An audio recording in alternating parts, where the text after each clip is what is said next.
Okay, we're live this morning and welcome everyone. This is Senate Transportation Committee and it's Thursday and we have our first item this morning is updates on electric motorcycles, Department of Motor Vehicles and Automated Vermont Inspection Program. I think we have Wanda and we have Tony, I think, with us. Wanda, would you like to lead off this morning? Absolutely. Thank you, Senator Mazza, and good morning, members of the committee. For the record, Wanda Manoli, Commissioner of DMV. And I asked for an opportunity for Tony and I to come before the committee so we could share with you some changes that are occurring. And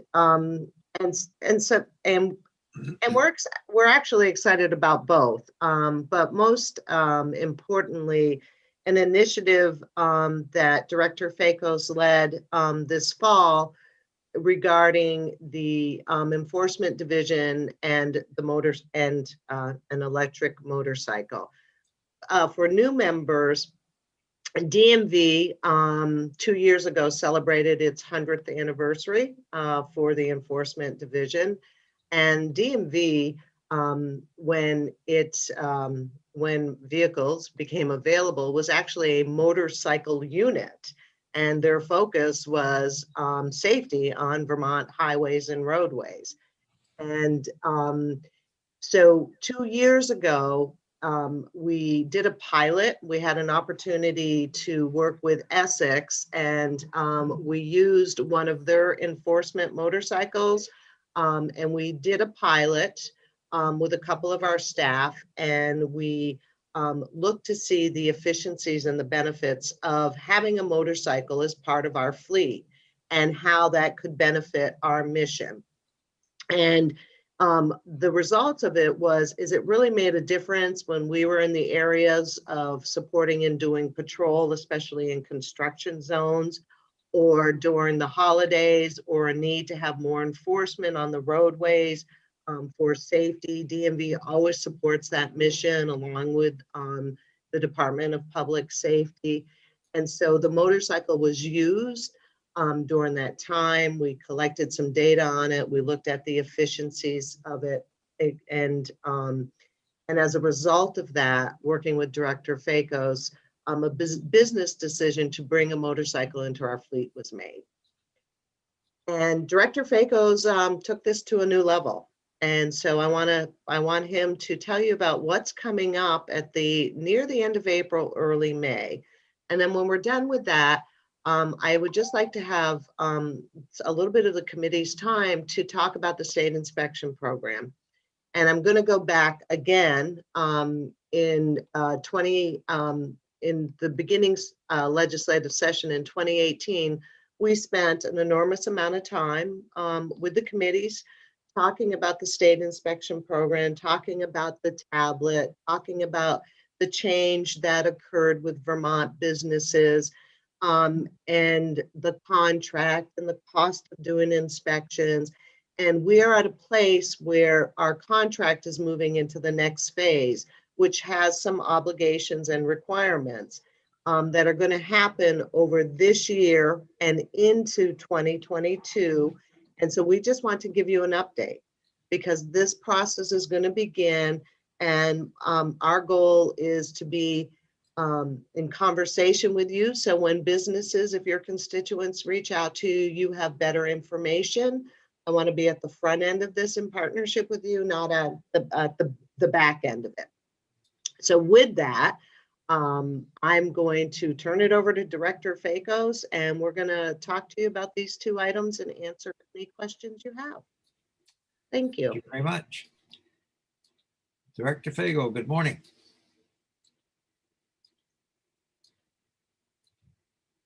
Well, I don't see him. He's muted. Sorry. My apologies. Okay, there you go. You found that mic. Good morning. Good morning, sir. For the record, Tony Fakos, Director of Enforcement and Safety, Vermont DMV. And thank you for the opportunity, Mr. Chairman and members of the committee. So really quick overview and full disclosure, I've been involved with motorcycling for about 40 years now, and I'm also a Harley-Davidson certified motorcycle rider coach through the Motorcycle Safety Foundation, as well as through our own VREP program. So long story short, Harley-Davidson has had a project called the Livewire. It's been out for about 6 years. It came to market last year in 2020. And something I was really following closely as an interest in electric motorcycles. And I don't know if anybody's ever seen, there was a series called The Long Way Up, and it was with Ewan McGregor and Charlie Borman, two adventure motorcycle riders. And they did a project where they took two prototype Harley-Davidson Livewires from the tip of South America and rode them to Los Angeles. That was the basically an expedition. They were followed by two Rivian all-electric pickup trucks as two of the primary support vehicles. So things that happened, why that was important is that one, Rivian invested heavily in some charging stations with other partners along various locations in South and Central America. And so that certainly helped, but those charging stations alone obviously were not enough to support the mission completely, but also demonstrated the capability though and the limitations of electric motorcycles. By capability, they were actually, they started off, it was they were in the middle of the winter. I mean, we're not going to run the motorcycle in the wintertime, but the bikes went through Patagonia, through the deserts of Mexico. So they get this, it was really quite the test bed from an evaluation standpoint. So after watching that series that came out in the fall of 2020, I had communications with John Lyon at Wilkins Harley-Davidson about, geez, what about has Harley Davidson put together a police package? And he said, no. I said, well, I mean, could we're very interested in electrification of our fleet. So then, long story short, he talked to some folks in Milwaukee at the motor company, and then some engineers started kind of they loved the idea, and no one had asked at that time to do this. So Harley-Davidson engineers partnered up with engineers from Code 3, which is a company that makes emergency lighting and sirens for emergency vehicles. And they looked at, again, because the Livewire is a complete plug-in motorcycle. So they want to make sure what configuration that's very sophisticated. How do we plug in emergency lighting and a siren? How do we make this all work? And so this bike, kind of became known as the Vermont DMV bike, as they were kind of coming up with how to make all this work. So fast forward, here we are, and they came out with Code 3 came up with lighting technology that's not even been released to market yet. And the only thing we have to do is we'll be adding a radio pack, which will be separate. Will have its own dedicated power source, not from the motorcycle. So that's kind of how this came to be. And just as a matter of pride, this is going to be the first Harley-Davidson all-electric police motorcycle ever. We beat California to the punch. California is kind of waiting and watching, and they're interested as well as my understanding is Pennsylvania. So there's a little bit of agency pride, kind of going back to our roots. Commissioner, do you happen to have the pictures of the first commissioner on a motorcycle and a Livewire? So I do, and if Liz could give me access to the share screen, I will put them up. I will put it up. Okay. Thank you. Oh, you're co-host. Okay, perfect. It will take me a second. Keep talking, Tony, Sure. And just give me 1 second to get the pictures. So we also looked at one of the things that was really important, and fortunately, Sergeant Matt Nesto, who's one of our trained Harley-Davidson trained motor officers, he kept also mileage records for that pilot in 2018. So going back to that project, for the most part, everything was in the actual range of a Harley Livewire motorcycle, and so that was, and he's also very experienced with personally with electric vehicle. He owns one. He's got the infrastructure. So because range anxiety is certainly going to be really important to is this really an effective tool to use for law enforcement? So along those lines, the other reason for doing this and with an all-electric, brand new but proven vehicle is the exposure it's going to get. It's a high-profile vehicle. You're going to have a uniformed motor officer on our highways, specifically focusing right now because of his area where the Sergeant Nesto operates out of. He's on part of the Northwest Commercial Vehicle Enforcement Team. So we'll be looking pretty much the corridor, specifically on Chittenden County, but obviously from that area will be from Franklin County down to Washington County. And then we can deploy the bike with a little advanced prep and coordination anywhere in the state. Thank you, Commissioner. So here is Commissioner Marsh in 1936 on a police motorcycle. And to your right, that is just a stock version of a live wire. So I can tell you the our police version of it, where it looks like it's a gas tank. Obviously, it's not a tank, but it'll be white and black configuration. So and then also we're probably going to modify the handlebars, but it'll have a windshield on it, and then a pack will go on the back area that will contain the radio. So, and it's going to have plenty of lighting on it. So anyway, that's kind of how this project came to be. We're really excited that to bring this forward. Harley-Davidson is interested as well. So when we get ready for a full-on, for us, we'll do a press release conference with the motorcycle and our team, including especially Sergeant Nesto, who will be right now is going to be the officer that will be assigned to that motor. Harley-Davidson is also, it's going to get some, in certain circles, it's going to get some national media attention as well. And also we partnered up with Green Mountain Power. They're also supporting this endeavor. And I'm in communications with them in broader terms, even to one of our challenges. We need to, about getting public and private partnership wherever possible to expand the charging station infrastructure. One of the things that's unique about at the time when the LiveWire came out is it charges at level 1 and level 3 fast charging. So in other words, if this motorcycle is totally dead on a level 3 fast charge, it can get up to 80% within 45 minutes. It's like the last 10 to 20% of any charge when you charge a vehicle where it kind of slows down. So a full charge would take just over an hour.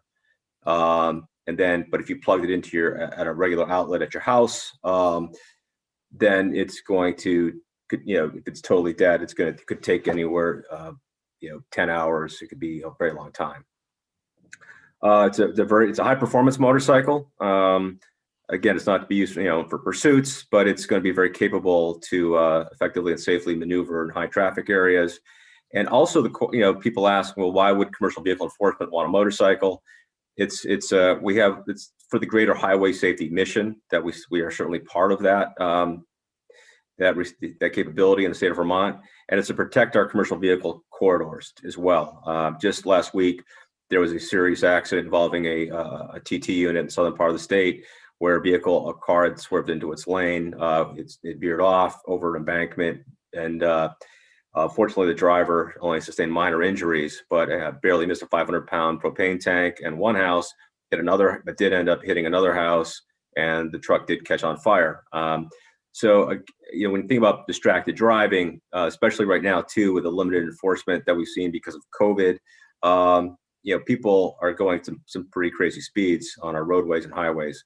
So that goes to the why we're even wanting to get more involved with just protecting our primary trucking routes, as well as this vehicle can be used to stop also commercial vehicle violations. So I think that is I know I said a lot here. What's the range? What's the range, Tony? The range citywide is about 148 miles, and highway though, if you sustained highway speeds, it can drop down to 90 to 100 depending on how it's operated. It has several modes, including traction control. It has again some of the state-of-the-art safety features as well. And that's the other point. I do not take lightly. That's why I also talked about my own experience with motorcycles and as a rider coach. Is that, and also in law enforcement, being a motor officer is actually one of the more dangerous jobs in law enforcement. And we do not take that lightly. Sergeant Nesto is well trained. We actually have 2 trained motor officers in our division. Inspector John Federico is another one, but he's currently on light duty at the moment. But we're looking to deploy just 1 motorcycle for right now. Yes, Senator Perchlik. Yeah, and you said it was level 1 and level 3. They can't charge on the regular level 2, or is there an adapter? Or if you plug it into a level 2, it's just going to charge the level 1 rate. So it can still use those charging stations, but the level 3 is anywhere there's basic electricity, they can still charge it. But the level 3, is that's the only way to get that speed. And are there any other Sure. motorcycle officers in the state, not just the DMV, but like state troopers or sheriffs, or would this be the only motorcycle? Burlington, South Burlington, Essex. Matter of fact, Essex was we borrowed a Harley Davidson, one of theirs, back in 2018. So it's Chittenden County. They are used. To my knowledge, Vermont State Police does not have any motorcycles. I'm not sure beyond. Those are the departments I do know of. I think maybe Rutland had one. I'm not sure. And also too, that this is in a positive way as well. We're really excited about. We think about infrastructure though, but the technology, as most of you know, in transportation, it's going to be, the trucks are going to be coming out faster than we realize. General Motors, Ford, Rivian, we're looking at everything, and that not only fits within some of our immediate goals at DMV enforcement, but this fits into the larger fleet goals of AOT and electrification of our fleet. So this is a high profile, it is a very limited use, but it is we think it's just a great opportunity all the way around, as well as, quite frankly, there's some agency pride here. That's great. What was the date of that old photo? The commissioner in front of the State House, did you say? That's a 1936, I believe. Okay, and important question is, will the lighting package have any red rear-facing lights on it? I think when we spec'd it, all blue at the time. I thought Senator Perchuk was going to say, shouldn't the current commissioner get a uniform and be properly trained? And Should have had that in their confirmation yesterday. Yeah, I mean, look, and I love those stripes down the trousers, pretty sharp there. I want to share with the committee that one of the, when I came here as deputy commissioner, I actually enrolled in the VREP program my first summer because I heard so much about the program. I wanted to experience it. So I am proud to say that I have my motorcycle endorsement, and I've asked Director Fakos if I may ride and drive that motorcycle. And so well, I we're guess really excited. They didn't dare not pass you. I understand. You know what I mean? We are definitely going to have try to recreate the 1936 image, certainly with Commissioner Manoli on the bike with Sergeant Nesto. It's amazing that 36 bike doesn't look a lot different on today's bike. I mean, I know they've modified them, but it's pretty darn good for 36. It looks nice. Now, the electric bike that we're talking about, is that a standard bike? Not with all the bells and whistles, but is that what the electric bike is going to look like for the public to buy? Yes. I actually own one of these. And oh, you do? Okay. Yeah, so the only thing you're going to do different is modify with all the bells and whistles on it. Exactly. And that's something, because again, it's very sophisticated. That's why I'm glad the engineers at Harley and Code 3 were able to figure that out. And I guess they probably had some fun with it. So. Yes, go ahead, Senator Chittenden. I didn't want to jump in front of either, Wanda. I'll be really quick. So we just passed legislation S66 giving definition to what an e-bike is. I was looking for any submitted testimony. I didn't see anything written, and I don't know if you said this early on, but what are these called? Are these e-motorcycles? Because we don't want to call them e-bikes, right? We're trying to distinguish that term as a bicycle that has an electric ped assist but still is human powered. What are these classified as? What's the easy reference? This is Motorcycle. All right. Just like it's a, I think it's just think of the analogy, a Tesla sedan, Tesla S is, to a Malibu. Difference is one's completely electric, the other is gas. Just a motorcycle. Thank you. Questions? Yes, Wanda. I just wanted to, I know Tony covered this, but, I just want to express this to the committee. We're very excited. Vermont is going to have the first official law enforcement motorcycle, electric motorcycle. And so it's a partnership. Tony talked about the lighting. We're working diligently with the engineers on, what is needed, what it's going to look like, what's the battery life. And he talked about that, but I'm excited, because it is the beginning. Now, I will share with the committee, I'm sure we'll find some things that may not be perfect and those will be adjusted over time, but we're proud that we are setting the stage for the future for other states. And the bike is here. It's actually at Wilkins. Is that correct, Tony? And the equipment is coming in and it is getting ready to be set up. And that's why I think Tony's goal is the end of April, 1st of May, where we unveil this. On my retail side, how much is it costing us, or did they give it to us? I'm going to let Tony cover that, Okay. but I Right. just want to share with the committee. So we do have to pay. He'll talk about a couple of partnership grants that we got for this.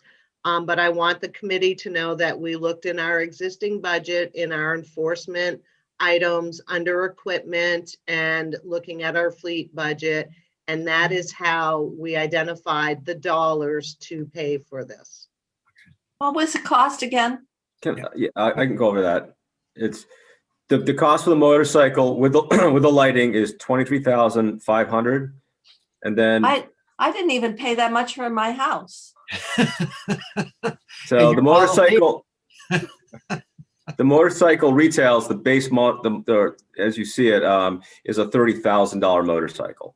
Yeah, that's not bad. 23,000. That seems Right, reasonable. and I know in 2019 Colonel Oliverto was looking at acquiring 2 BMW R1250 RTs, and that motorcycle, the police package is considerably more. I don't know the actual cost of that.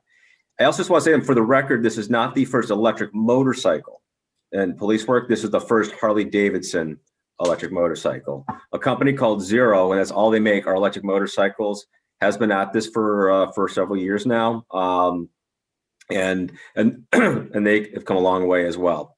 So for the record, yeah. Tom? Just want to say that this is a really cool looking bike. So I've never wanted to ride a motorcycle before, but you persuaded me. I'm interested to take one of your lessons to actually do that. I had another question, but it escapes me. So this is I think just it's more interesting than the world of academia, Senator Chitman. Oh, this is my question. Senator Benning's going to ask, do you still have to wear a helmet with these bikes? Yes. Absolutely. Absolutely. This motorcycle will do 0 to 60 in 3 seconds. Wow. Wow. Wow. Please make sure that when you take the picture of this motorcycle, There's a that it's helmet. in front of the State House, Yeah, there's a helmet. just like the other one. Yeah, well, we have to have a helmet, of course, but anyways, if it's in front of the State House, just like the old picture, that would be kind of cool. It's going to be black and white, you said? Yes. Not black. So it's it's really we're just gonna be painting those side panels that look where looks like a gas tank would be, if you will. Those will be painted white, and the basic graphics, it's going to have our 100th anniversary shield, the star badge on the sides, and we haven't completed all the design for that, but it'll be clearly marked, and it'll have a windshield on it, and it'll have police across that.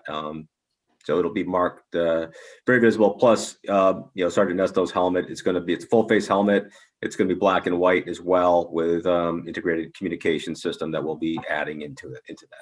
Tony, when do they, do you have a designated time, like you run them from April to November, or is it just by the weather conditions? Or how's This it can be by the weather conditions, when it's safe to do so. Sergeant Nesto obviously will still have his full truck assigned to him as well. So if he needs, for example, if he gets called out in the middle of the night for a crash investigation, where he's gonna need some tools, that's, he's gonna be taking his truck. But when the weather's Yeah, it'd be convenient to get to a crash scene sometime when it's all congested, motorcycle can go. absolutely. I mean, that's why there's one of the many reasons, why motorcycles are very effective. Yeah, Huh, that's exciting, very exciting. Yeah, I look forward to, when you get delivery, let us know. We'll probably attend the ceremony or something. Be nice, yeah. Well, maybe we can do it when we take the picture with the commissioner right there on the There you go. front of There, the State we'll have House. her on the bike and we'll hold her up. Any other questions from the committee? Okay, what else anything want to add, Tony or Wanda? We have one more item that Sure. we'd like to brief the committee Okay, on. Go right ahead. Yep. Which is, and I talked about it in the beginning, so I'm just going to turn it again over to Director Fakos. We have really, under Tony's leadership, we have really focused on the state inspection program. We have focused on sticker on demand and just, and really, being an organization that can work with our Vermont businesses that conducts this very important inspection annually. And, but there's some changes that were expected when the Department of Motor Vehicles signed the original contract. And we are moving into those changes. We've done some negotiation with the contractor to extend some dates, but it's just important for you all to have an overview and an understanding of that. So Tony, it's all yours. Thank you. Thank you, Commissioner. So in December of 2020, we signed a contract amendment with our vendor Parsons, and that will take us from April of 21 through March of 2025 with a 2-year extension option. So what that means is that we're going to maintain the same rate of $2.21, that a station would pay for the inspection to Parsons. And then that will go up to $2.26. It's going to go up 5 cents for the remainder of the contract. So starting in April of 22, the inspection fee will be $2.26 to our vendor Parsons. Just Tony, if we can just so that was expected to change this year. So that is one of the changes in the renewal of the contract is to push that out a year. Thank you. Yeah. And one of the things I've learned since I've been here is that there was a lot of challenges when AVIP was first rolled out. It was very new. There was equipment that had to be acquired by the businesses. But I got to say, it's a pretty well-oiled machine right now between the expertise that Parsons brings, as well as our inspectors and field inspectors and investigators supporting our businesses out in the field. And since then, we've had over 2.3 million inspections have been conducted utilizing the AVIP. Also, approximately 400,000 vehicle recalls have been identified, again, because of the technology and what they can get from the system. So this will require, the new contract amendment does require new technology that will need to be purchased by the businesses. We were able to extend that out to December of 22. So what they will need to use is acquires the new tablet. It's a more robust version of what they've been using in the field, where it's been beta tested. The business absolutely loves it. Anecdotally, we're told mechanics will wait if they have the current tablet or the new version. They wait to get the new one. It has better scanning capabilities, ergonomics even, and most importantly, though, the software it's more sophisticated and more secure. So the current tablets will still function if a business doesn't want to get rid of it, but it'll no longer be covered under warranty. So if they run over it, break it. I mean, these things are pretty robust. They'll just have to acquire the new tablet then. Cost for the new tablet is $1,494. And like when it was first rolled out, there was an option to finance through Parsons if a business needed to. And then there's also, so that option exists as well, except it's about 5% less because now there's a history, a positive history between Parsons and our stations. So for $57.15 over the course of 3 years, they can finance all the way up to the full technology bundle, if you will. So it's going to be a new OBD scan tool, the tablet, router, and a printer. Printer's optional because they can use any printer, and a lot of people, they can also, businesses or customers rather, might want to just have their vehicle inspection report emailed to them, as opposed to having that paper copy. So that's pretty much the financial aspect of it. We're still working diligently on getting ready for the print on demand option. It's not happening quite as rapidly. And much of that was to my own naiveness about state government. A lot of challenges, a lot of hurdles, but we're getting there. And again, so we're still looking to start rolling those out to businesses in the late fall of this year. And our plan is to have all goes well, is that every one of our inspection stations will be utilizing the sticker on demand option or a solution rather, starting in January of 22. And as a reminder that we use one-time funding set aside that we did have last fall, and that's going to be paying for the actual printers. So the businesses are not going to be paying, there won't be any new costs incurred for them. I'm excited to hear that. I think one of the things that it will be nice for the stations, the stickers, you won't have to buy books of them or anything. You just, I guess, print one when you sell one, right? Or when you Yes, yeah. So there's no inventory, there's no stealing, like there was. And I was one of the ones that was really excited years ago when you changed the whole system of inspections, because we all knew that, let's be honest, some inspection stations were making $35. They put the sticker on a car, they never inspected the car, and they blink the lights and you got a sticker. Now there's a form you go through, very detailed. Everybody's equal grounds, which I think is wonderful. And now with this new thing, there won't be the hassle of how many inspections booklets you have, or you got to buy them or lose them or sell them, but it'll print one as you want it. Is that correct? Correct. Yeah. And it's going to, and it has, a lot of other features for law enforcement as well. Instead of a handwritten, on the back of a sticker, is it legible? These new stickers will go down in the bottom left corner of the windshield. They're not going to be in the center. Oh, wow. It's going to be one color, but it's every year. But what it'll have is it'll have the month, the day, but it's also going to say,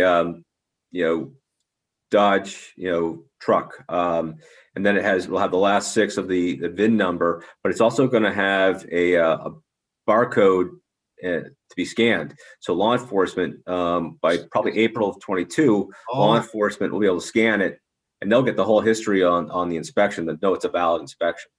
I see.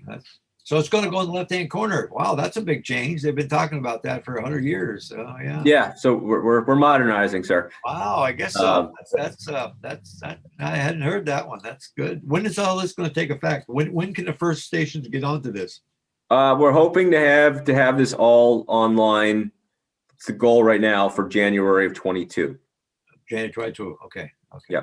So and the other thing that's going to we have a lot of, unfortunately, a lot of the fair amount of investigations that we do are what we call electric vehicle identification number mismatches.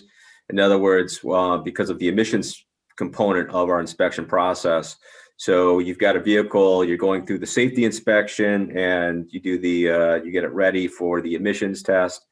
And unfortunately, some mechanics and or businesses, if it won't pass the emissions, they plug it into another vehicle, and but it's smart technology, and it registers. Hey, it registers. Okay, we got another VIN here, Oh, So what's nice is an important feature of print on demand is because it's a direct interface, a proprietary interface between the tablet and the actual printer.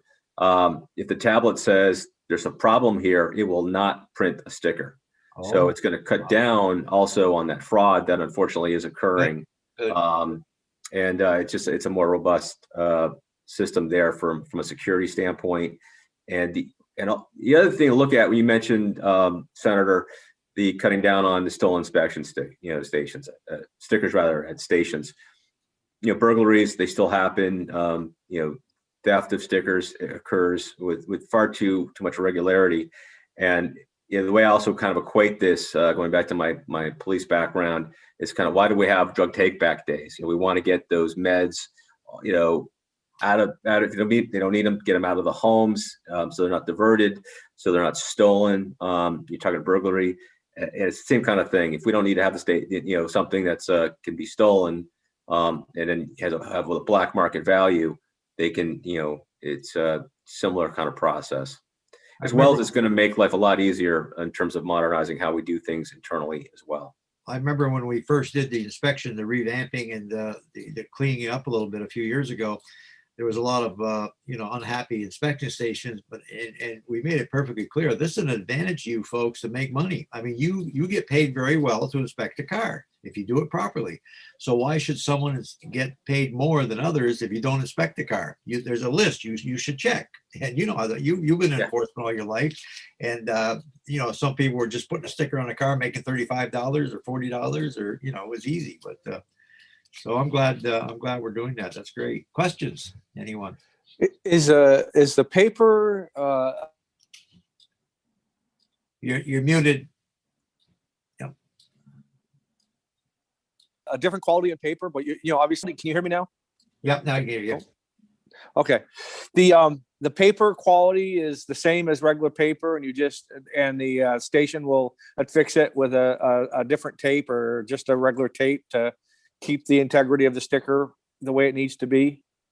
It's a very sophisticated sticker itself, and that's something that'll have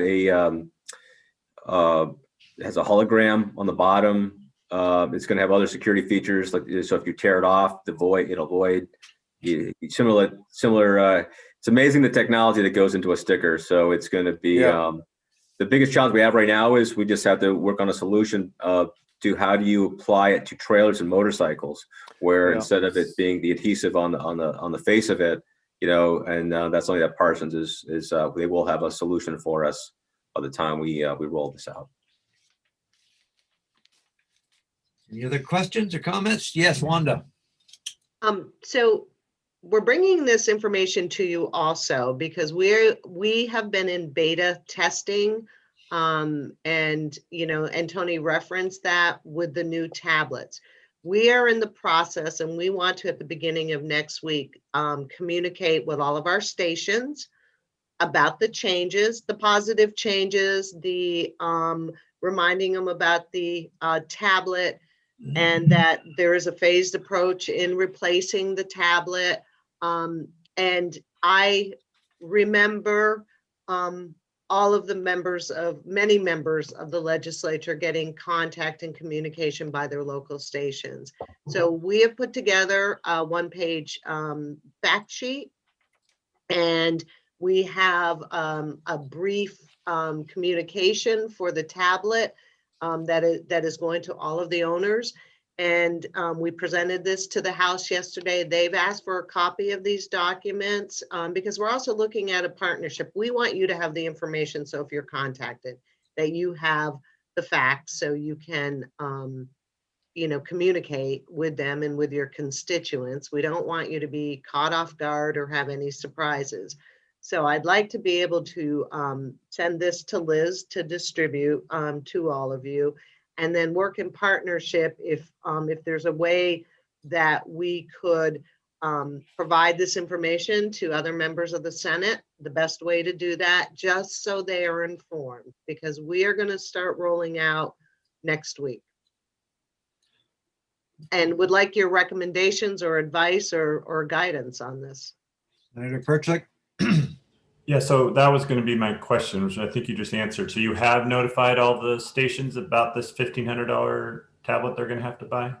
Or you have? Are beginning our process, I think on Monday, Tony, that's the goal, to get it out. Is that correct? We're ready to go actually as soon as the legislature was briefed. Okay, but so we're not, unlike the first rollout where everybody had problems with David and the check engine light and the being ready for the test, where we got a lot of requests and you sent out that postcard and stuff. This is more of an issue for the inspection owners, not unless there's some problem with a new tablet, which we don't expect because you've been doing testing. So this is more like we might get a contact from one of the service stations, right? Correct. I would recommend you consider that you could not stop an inspection because of no front plate. I don't think the front plate is, it's many vehicles that don't have a place for a front plate, and we're covering them with Vermont Strong, and I suspect there'll be another plate in the future. So that's a mandate for inspection is a front plate. Is that correct? At this time? Yes. That is in the rule, and Director Fakos and I will take a look at that, Senator. Thank you. Anything else for any other questions? Jane, anybody? Well, good. Very good overview. Appreciate it. You have a question. Yes, go ahead. What happens, Director Fakos, if somebody brings in like an old 1900 Model T that doesn't have a place to plug in the tablet? How does that get inspected? We have an antique car system. I'd have to defer to the periodic inspection manual. Jane, there's a separate, in fact, I was involved in that antique registration many years ago. They have a different set of standards for antiques than automobiles today. So Jane, I think you're all set with your 25. I am, but I have to tell you, Elizabeth is not registered as an antique because no, because Gil's cousin who willed it to him always refused to have it registered as an antique because she bought it back in like 1924, and she just didn't want to somehow align herself as being an antique. No, I don't like antique plates on mine either. It would probably hurt Elizabeth's feelings if you called her an antique as well. That's right. So she was quite ahead of her times, let me tell you. I guess the $1,500 question, you anticipate we're going to get calls or complaints about that expenditure? Why would they? The chance to make money. It's a great opportunity. I know what you're saying. They can pay for it over time. But I said this for years, an inspection station, that is the backbone of a lot of their business, is because they have the opportunity to, when they inspect a car, if something is wrong, they can sell parts and vehicle parts. And it's a wonderful thing to get the car into the station if you do it properly. So I know there's a feedback all the time, but there isn't a day or a month that goes by in any business, whether it's a grocery business. I have to update my phones this week for $3,000. I mean, so when you talk about the advantage they have, and I know there'll be some people upset, and I'm probably speaking out of turn here, but the advantage is to get $50, $60 for an inspection. To me, in many stations, that's the backbone of their income. Plus, you always find something wrong with the car, not always, but generally that there's a light out, a bulb out, or whatever that they can sell. But I know there's going to be feedback on the $1,500, but I've said my piece. I believe there could be some feedback, but this is a tool as an agent of the state. And I think the reality that in the beginning it was so new and how it was rolled out, we all experienced some pushback on that. But the tablet, I think there are many businesses that would not want us to take away that tablet. Everything was done on paper. You had to have the inspection manual memorized. The way the tablet is set up is it takes you through every safety component. And so there's efficiencies at the station. If you're doing true inspections, and the tablet takes you step by step on everything that you have to inspect. But it is still a new piece of equipment. We were sensitive to that in working with Parsons. And we are not, the original contract basically said at this time of year, they all had to be replaced. We worked with them to say, as they break in the warrant and they're no longer warranted, that's where they have to move into the new purchase. And we're giving them until December of 2022 to make that upgrade. And so I think we've taken into consideration the concerns that we heard. Okay, questions? Yes. So to clarify that, they have, by December 22nd, they have to, they can do it anytime up till then, but then by that point, like the old software won't work or something, they'll have to switch by then. So they get over a year. That is correct.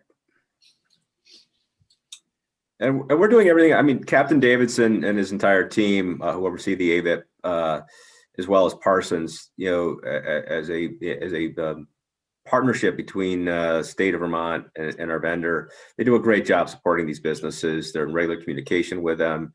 And again, things are just going to get even more efficient for them and safer for them too, in terms of like lack of burglaries and things once we get to the sticker on demand solution out there. So it's, you know, we'll do everything we can to ameliorate those concerns directly, and we're always working with these businesses and making them as you know, as healthy and as supported as we possibly can. Okay. Well, thank you very much this morning. Very good overview. We appreciate it. And if we have any updates, let us know. Thank you. Thank you. Okay.